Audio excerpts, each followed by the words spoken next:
How many of you have psychological needs? Would you raise your hand if you have psychological needs? Okay. I'm not asking you to confess these, okay? Although that could be very interesting, but I just would like to know whether you have them or not. Okay, I can see many people agreeing. I'm not surprised because in Western culture, people have had psychological needs since 1929. Okay, they've been around since 1929, and they're increasingly popular. Today, more and more people have psychological needs. So this was a new understanding. Action is a surface manifestation of a psychological need, is a relatively new idea in the history of the world's culture. It's a novel idea. Okay. How many of you have relationship dynamics? Would you raise your hand if you have relationship dynamics? Okay. I'm not surprised at that either, because these have been around since the 1960s. And a lot of people have relationship dynamics these days. In fact, they're becoming increasingly popular. And relationship dynamics have been very successful. And so, now, I'm not saying that before the onset of relationship dynamics, I'm not saying that people were happier in their relationships with others. At times they were still miserable and in conflict. It wasn't constructed in terms of dynamics. Is that clear? That's a new construction. Okay. Earlier on we talked about personal properties like strengths. Well, how many of you have resources, personal resources? Okay. Okay. These have been around for longer than psychological needs. They've been around for a couple of 100 years or so. It's been a growing development, and the whole idea that we have these personal properties is associated with the development of modern liberal theory. Liberal theory provides the basis of the Western democratic state. Okay. Some of you may have studied liberal theory in your undergraduate training, in your courses on politics or whatever. And so one of the cornerstones of liberal theory was the preservation, the recognition and preservation of the individual's right to own property, to possess property. It also preserved the individual's right to capitalise on their property. To capitalise on their property by mining it, okay, and to bring to the surface these resources, okay, or by cultivating their property to improve its assets. Okay. Now, around the same time, there was this new idea that maybe there is the self is like personal property, that we have a self that's like personal property, okay, that we can own in the same way that we can own actual property, land, okay, and so we can actually mine the self to discover the resources and to bring those resources to the surface and to put them into circulation. So how many internal miners are there in this group? How many of you found yourself in situations where you had to dig deep to get in touch with your resources and to put them into circulation? Internal miners in the group? Mining tradition? Okay. People from Roros here? Okay. And how many internal farmers are there in the group? How many of you have been into self-cultivation? The cultivation of the self. You know, cultivating this quality or this asset. Okay. So you're the internal farmers of the group. Okay. So these are relatively new understandings.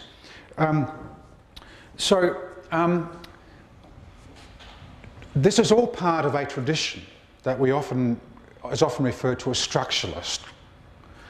Action in life is a surface manifestation of some element or essence that comes from the centre of who we are.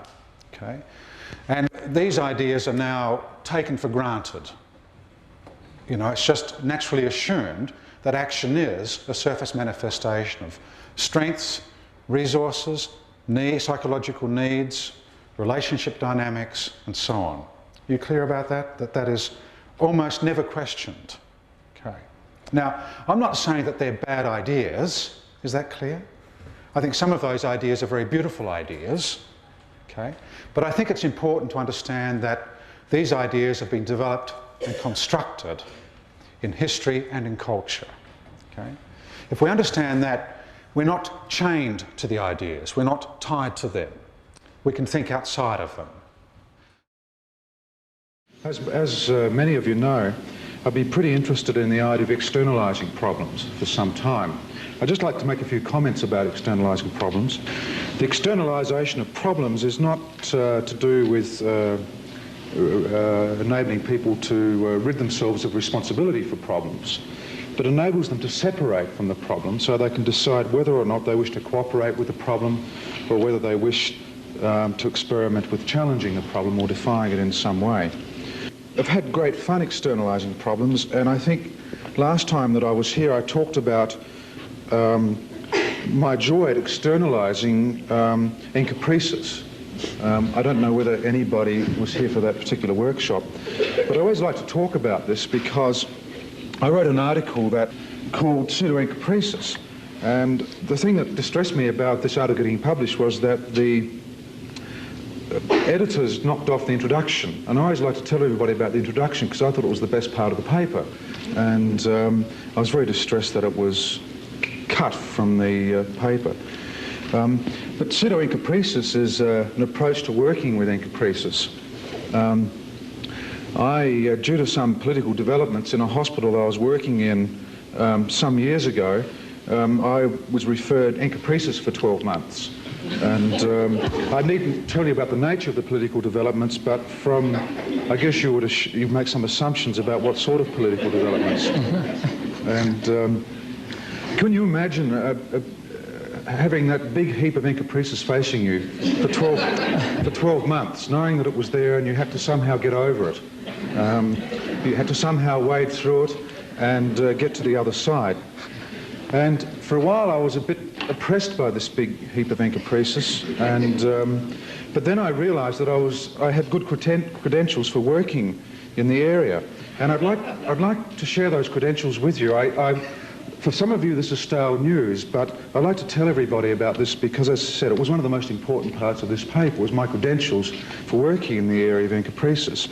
When I left school, I started work as an engineering design draftsman, and my major project until I quit this line of work was designing sewage pumps. And I laboured over these sewage pumps. Whoops, it's the wrong word, labour. Make all these slips. I laboured over these sewage pumps for some time, and thought that I got them right, but every now and then they'd go wrong, so I'd have to go down to the sewage works to find out what was going wrong, and of course I had to somehow, well anyway, I won't tell you what I had to do, but I managed then to escape sewage, and at least I thought I did, as I moved up in the world somewhat. I was obviously this is an area where I've had a lot of aspirations in relation to, and I got a job with the Chrysler Corporation. That used to be a motor vehicle company in Australia. I don't know if it still exists here in the United States. I understand there's some rumour that that company still does work. And my job when I arrived was to clean rows upon rows of toilets, and to my dismay I was back into it again. Then there were some further developments, and I found myself right back into the shit again when I went to work for a child guidance clinic. So really it's been something that I've tried to escape from. I've tried to turn my back on, and I didn't really know that I was attracted to that sort of work. But when this other political development happened, after I'd been working at this hospital for a long time, I decided I should turn around and face it and stand up to it, stand up to encaprices, and I then started throwing myself into it. I mean, I started addressing what I needed to address. Okay, and I started working with these children who had encaprices. One of the reasons the paper is called pseudo-encopresis is because none of these children had real encopresis. Because according to most of the psychiatric textbooks, real encopresis is caused by ambivalent and intrusive mothers. And none of my sample could I discover one case that was caused by the mothers. So I realised that I wasn't really seeing encopresis. I was seeing kids who would shit in their pants all of the time, but I must have something else, so I called it pseudo-encopresis. But to cut a long story short, one of the things that I started externalising was sneaky poo. And we know how treacherous sneaky poo can be. It tries very hard to stick around, to dominate the lives of children for as long as possible. And externalising sneaky poo was very helpful to my thinking about the externalisation of other problems.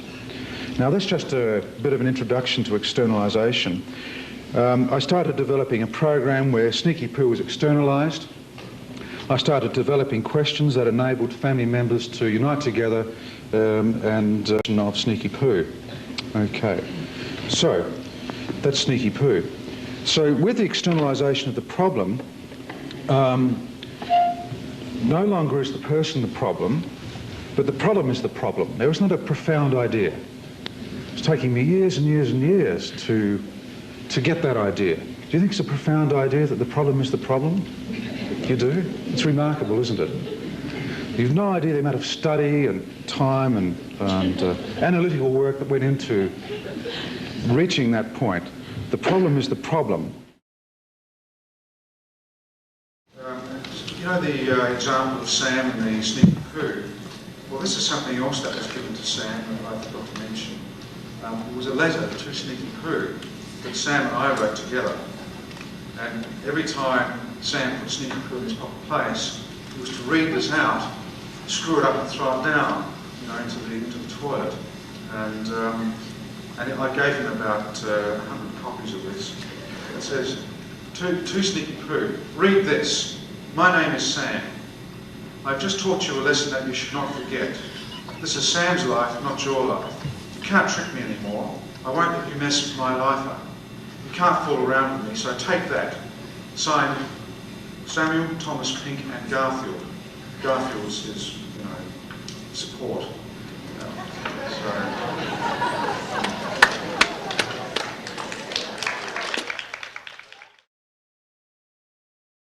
I'll give you another example of an externalising conversation. I'm meeting this family, and they have a boy called James. And there seems to be a correlation between the name James and Larry and ADHD. If you have a James or a Larry, more chance that child will have ADHD. A lot of children I see are called James or Larry.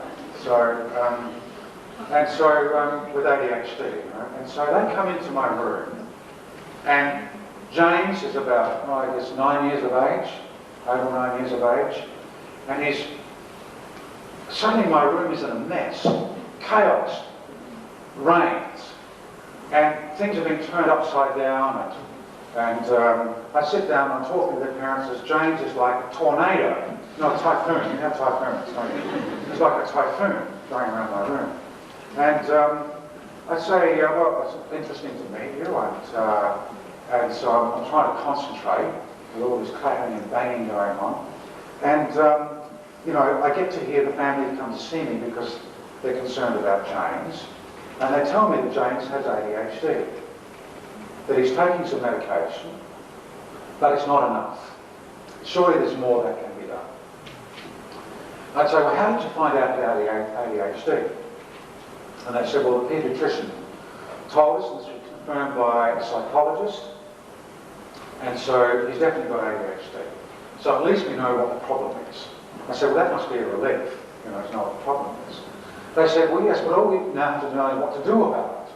Okay. So my chair starts going up and down, like I'm on a fucking horse. Okay. I look down, there is James, and I'm feeling precarious, so I say to James, could you be a camel instead? Because I like riding on camels. Have you ridden on a camel? It's majestic and it's cruising, it's wonderful. So he tries to be a camel, so I'm going like this. And I'm saying to the parents, well, and it's very dreamy, it's lovely actually. I say, it's like I get in a trance state, you know. And I say, well, what sort of ADHD has James got? What type is it? We have to know what type it is if we're going to treat it. And then James stops, thank heavens, and goes off and does something else. And I say, what do you mean what type of ADHD it is? Well, there are different types of ADHD, like everything else. Which type is this? They look at each other, and they think about their pediatrician, and they say, with indignation, well, he didn't tell us that. Quite indignant about not being given this information. And I said, well, I don't know what we can do if we don't know what type of ADHD it is. And they said, well, maybe you could tell us. And I'd say, well, I don't have diagnostic acumen. So you need to see someone with diagnostic acumen. Does anyone here have that? Diagnostic acumen? No? Anyway, I don't have diagnostic acumen. So I can't do that. I said, but maybe we could figure it out. Okay? Maybe James could help us. James, do you know that you've got ADHD? He nods his head and then goes on doing what he was doing. What sort of ADHD have you got, James? He pays no attention. And I said to the parents, has James ever seen his ADHD? I mean, it could be anything. It could be like a green Martian, for all I know. And so I turned to James, what colour is your ADHD? Okay. I get his attention. Okay, he says, I don't know. I say, haven't you ever seen your ADHD? He said, no. He knows you've got ADHD, but he's never seen it. Well, how do you know you've got it if you haven't seen it? He thinks that's a very good question. Okay? How does he know he's got ADHD if he's never seen his ADHD? And the parents think that's a bit strange. Was this second opinion a good thing to be doing? You know? And so I say, look, I think I know what sort of ADHD James has got. I think I know now. And they look relieved. Okay, well, give us the diagnosis. And I'd say, well, I saw a little boy 2 weeks ago. His name was Freddie. James's ADHD was just like Freddie's ADHD. The parents think, well, this is promising. We're getting on track now. Okay? And I say, well, the reason I think that James's ADHD is a twin brother to Freddie's ADHD. They're twin brothers. The parents think, you know, they thought they were getting something. So, and I say, well, James, have you got a brother? Oh, he knew he had a brother. He said, yes. Is he a twin brother? James knew that he wasn't. Children are fascinated by twins.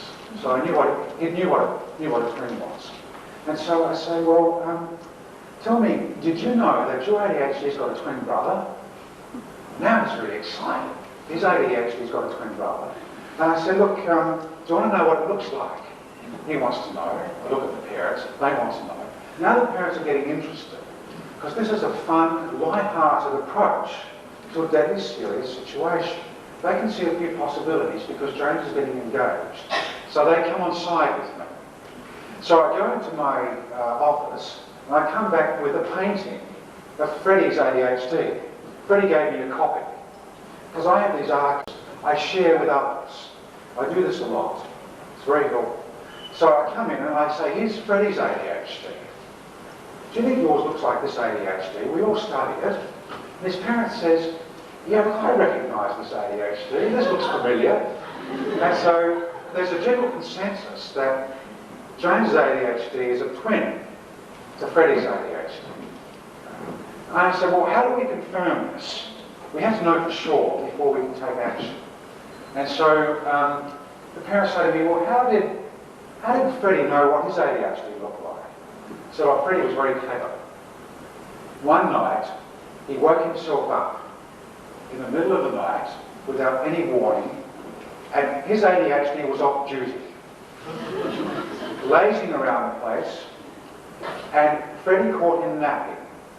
Before he could jump back in Freddie's life, Freddie took a picture of him with his mind.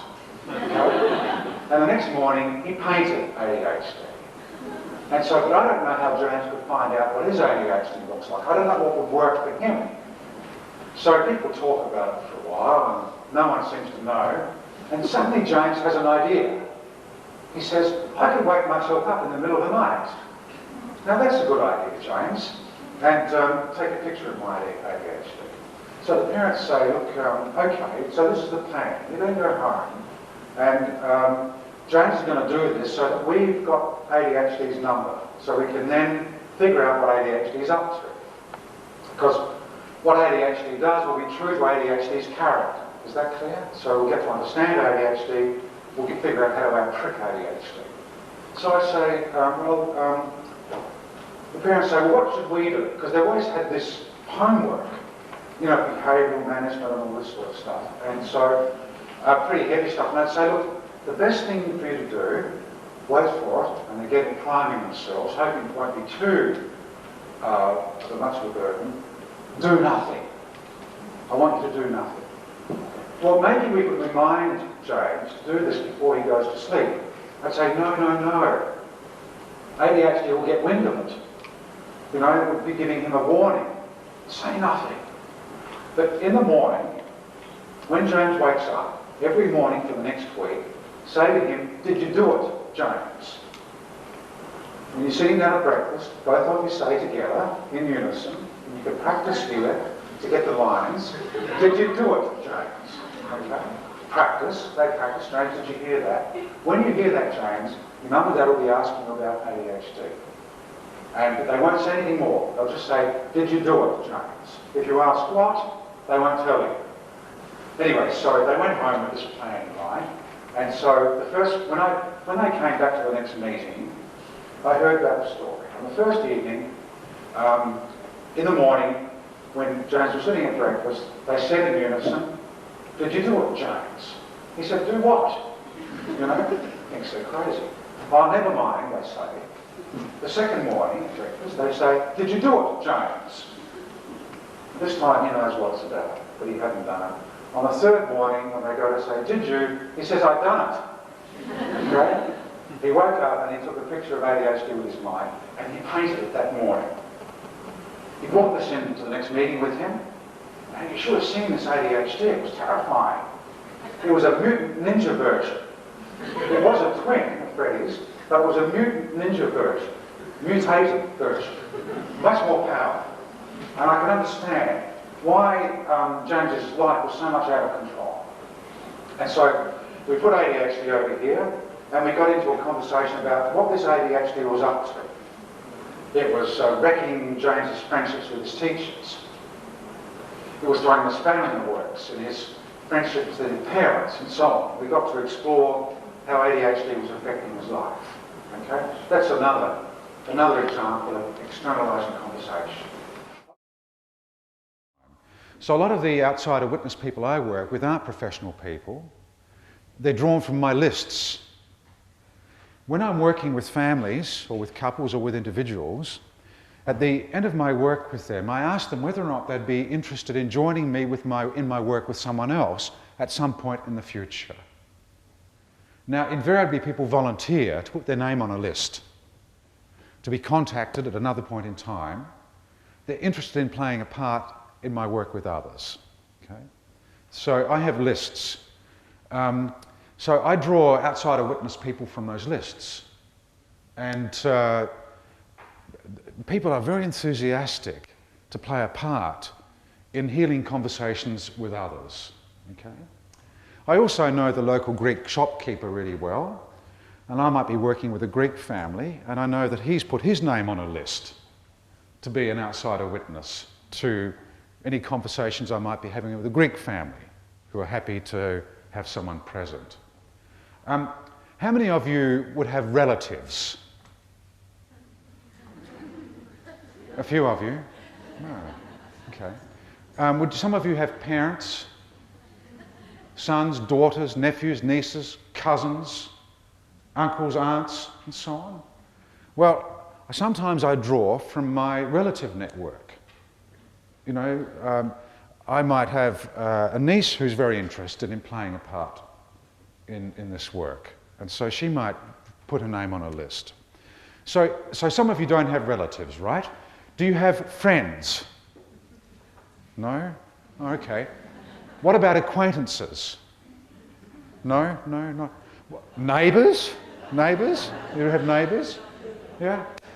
The potential outsider witness people are everywhere to be found. And I become centred and non-influential. Instead of asking some of the reauthoring questions that I could have easily asked her, because there's so many rich possibilities here, I shut the door on all of those, and I have an opinion about what she could now do. Okay? So I say, look, Lee, I'm really too happy about this.